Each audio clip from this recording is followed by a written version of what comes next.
Today we will be speaking with Confucius, the ancient Chinese philosopher. Now, Confucius has had an immense impact on Chinese culture to this day, and it's clear to see why when you read his book, The Analytics. Confucius was very profound, and I find him to be a very wise person. So I jotted down some quotes and passages from Confucius, and today we will be talking about those. So, without further ado, the first passage or quote: "The days and the months slip by. Time is not on our side." Time, you may delay, but time will not delay. And you need to realize this that, time is moving. And, I feel like time is only getting faster and faster. And from what I hear from older people, that is the case. Time does not slow down. If anything, it just gets faster. So, make sure you're being present and realizing that if you're delaying, time is not delaying. While you postpone, life is speeding by.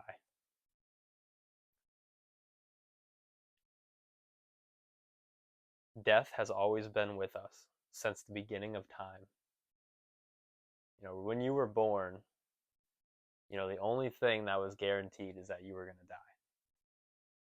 die. People say like death taxes, and I forget the other one, but I don't think that's a guarantee. I don't think taxes are a guarantee because, infant babies die and they never paid taxes. People go off and live in the woods, they don't pay taxes. So death truly is the only thing I believe that is guaranteed. Life implies death, and death implies life. The important thing about the gentleman is the stuff he is made of. Now, Confucius talks a lot about the gentleman in the Analytics. It's kind of like the wise man, the gentleman, the righteous man, the benevolent man. He talks about benevolency too, but that's like his thing for the wise man, I believe. He calls him a gentleman. So you'll hear me refer to gentleman a lot, and I kind of translate that to wise man. But it's the stuff he is made of, and that's what is important about the wise man. Move yourself to where rightness is, then you will be exalting virtue.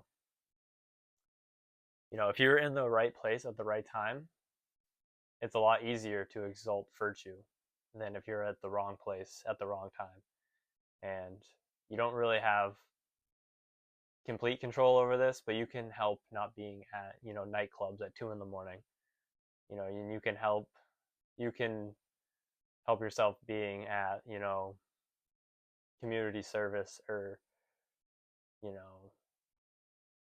things of that nature. So, it's not all in your control, but you can choose whether you're up at 4 a.m. to go off to do some charity work, or you're up at 4 a.m. leaving a nightclub. So put yourself in a position to succeed. That's kind of the main point here.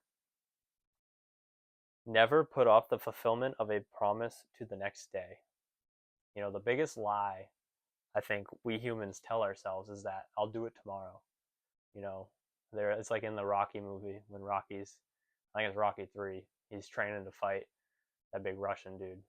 And, Creed's training Rocky. And, Rocky's he's lethargic, he's probably pretty tired. He's been training really hard. And Creed gets super mad at Rocky and he yells at him saying, "There is no tomorrow."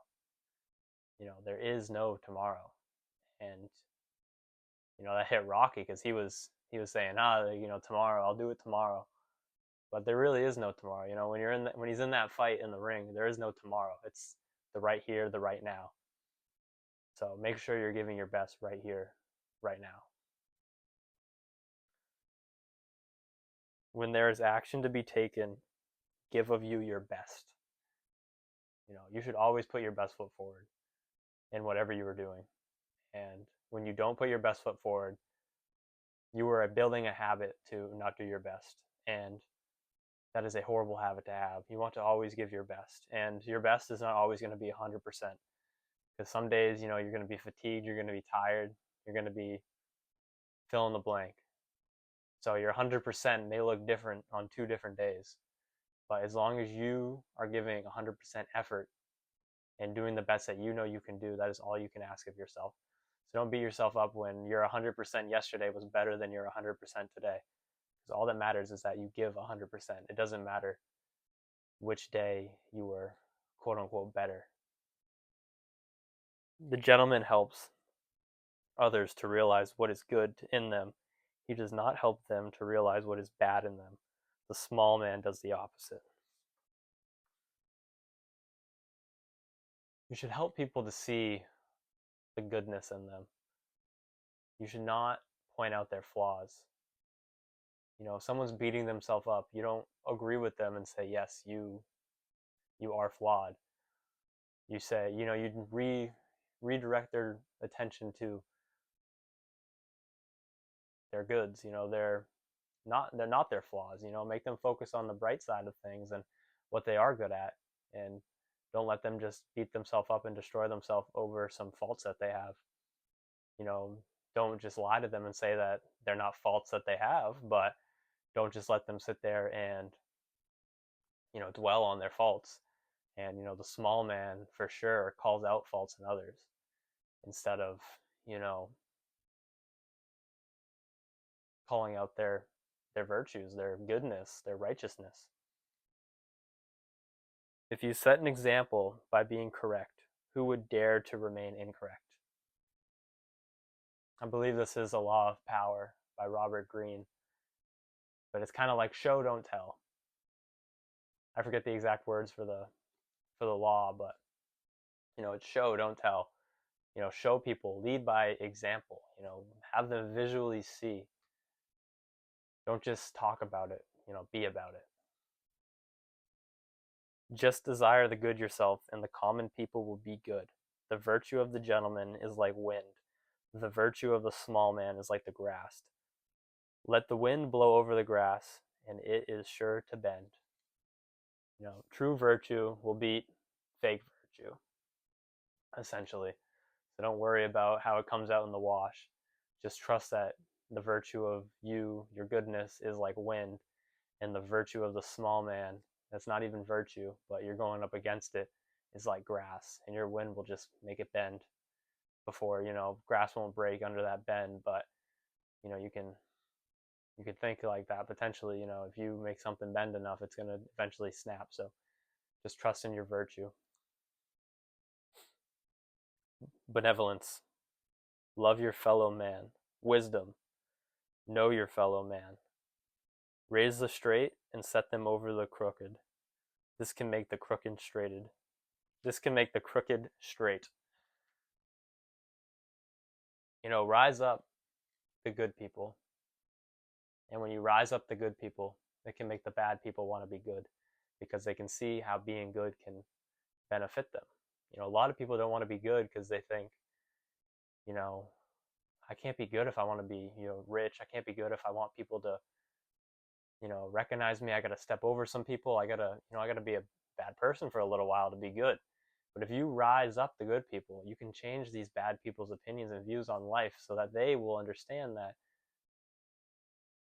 the good people, the good guy wins. And that's only the case if you rise up the good guy when you are in a position to rise him up. Endure the people. Encourage the people to work hard by setting an example yourself. Do not allow your efforts to slacken. Be an example yourself. Don't look to others to be the example that you can be. Be an example for people. If you're in a group of people and you're all struggling, trying to quit an addiction, be the person who encourages the rest. Be the person who quits first, and see the people who will follow behind you. But a lot of times, someone in that group may just be waiting for one person to do it.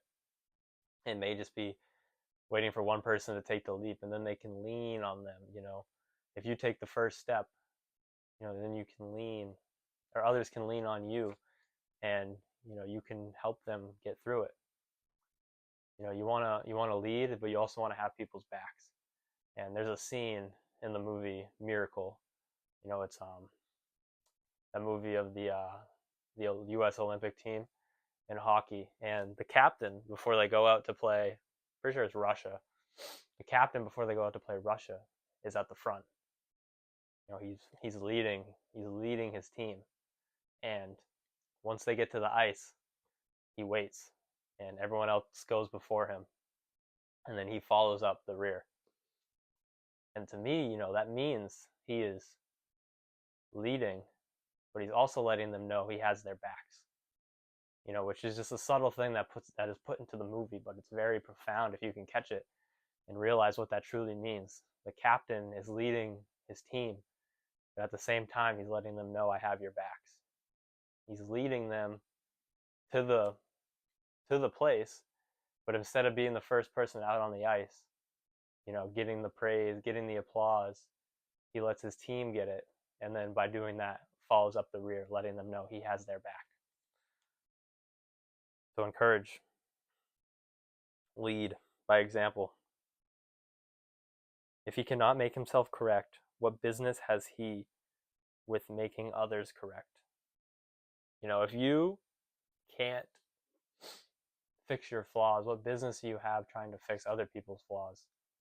It goes back to that, the Sermon on the Mount, talking about, you're trying to take the beam of wood out of your brother's eye when there's a beam of wood in your eye. You have the same fault that you were trying to take out of somebody else. It's like Michael Jackson says, you gotta look in the man in the mirror. Take the beam of wood out of your own eye, and then you can help your brother get the beam of wood out of his eye. But while there is still a beam of wood in your eye, then you have no right to try to help another, because you might just push it deeper with your sight being impaired by a beam of wood in your eye. And obviously this is a metaphor, but metaphors are powerful for getting points across. And that's why the Bible and philosophy use metaphors, because a lot of this stuff is best explained in metaphors. It's more profound if you see it through a metaphor. Do not be impatient. Do not see only petty gains. If you are impatient, you will not reach your goal.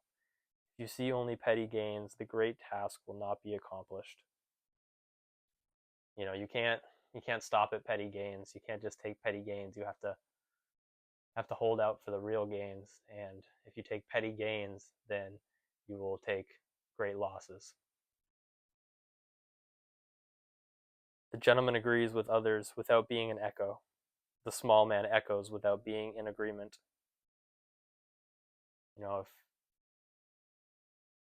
I think this quote speaks for itself. The gentleman is at ease without being arrogant. The small man is arrogant without being at ease.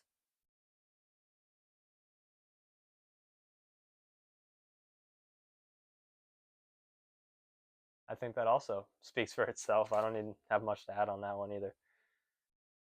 Can you love anyone without making him work hard? Can you do your best for anyone without educating him?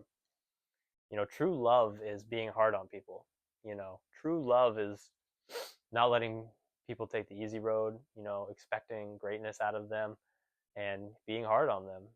That is true love. Like telling someone the truth. If someone asks you if you're overweight and you tell them no, but they're obese and they're probably going to die sooner than they would if they were healthy, then you're not being kind. You don't truly love that person. You're lying to them so you can save yourself the awkward conversation of telling them that they are fat and they are obese and they are going to kill themselves sooner than later if they don't change.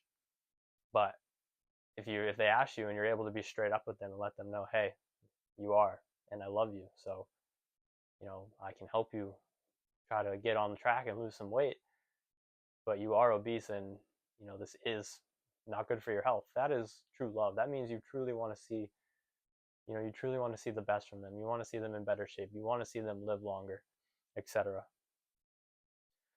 Do not utter a single word of complaint to the end of your days. And a quote that resembles this that I love is from Marcus Aurelius, and it says, "Never be overheard complaining, not even by yourself."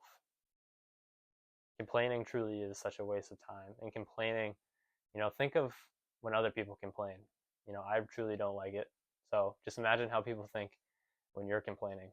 Complaining is a waste of time, and no one wants to hear you complain. So cease complaining for the rest of your days.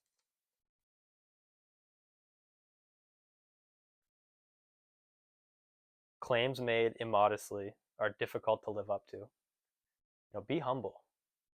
Claims made with pride are hard to live up to. I think that's what this is saying. I know that's what this is saying. Men of old study to improve themselves. Men today study to impress others. Even in China 2,000 plus years ago, people were studying to impress others. Not a lot has changed when you truly look back at some of these ancient philosophy books. They're dealing with the same problems. The human nature has not changed.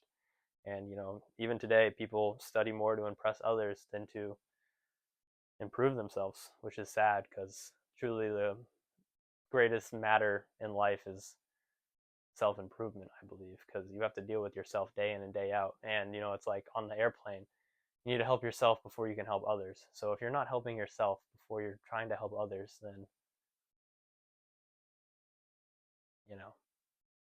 you're not much of help.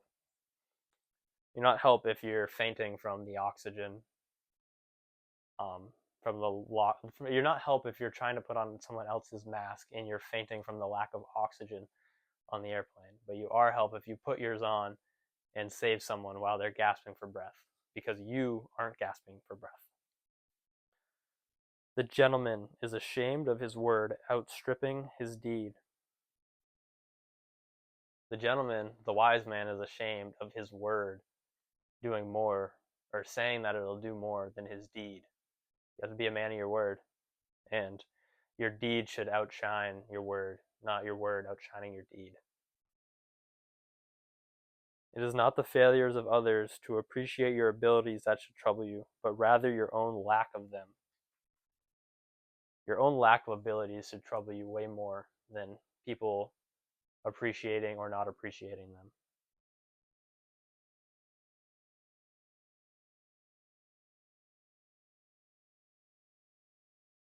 To fail to speak to a man who is capable of benefiting is to let a man go to waste.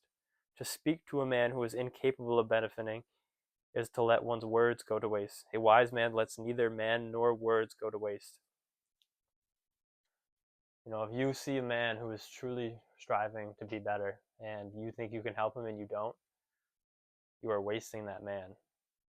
And if you see a man who won't listen to anything and you try, a fool, and you try throwing words at him, then you're wasting your words. And a wise man, the gentleman, wastes neither. Now, I have a good amount of other quotes here from Confucius, but I'm going to make a part 2 on this video. So if you enjoyed this one, keep an eye up for the part 2. Should be up tomorrow. But yeah, I just highly recommend reading Confucius, the Analects Penguin Classic translation, if you are liking these, because there's a lot of good ones in the book, more than I wrote down. Obviously, I'm not writing down every single passage, and every passage is good.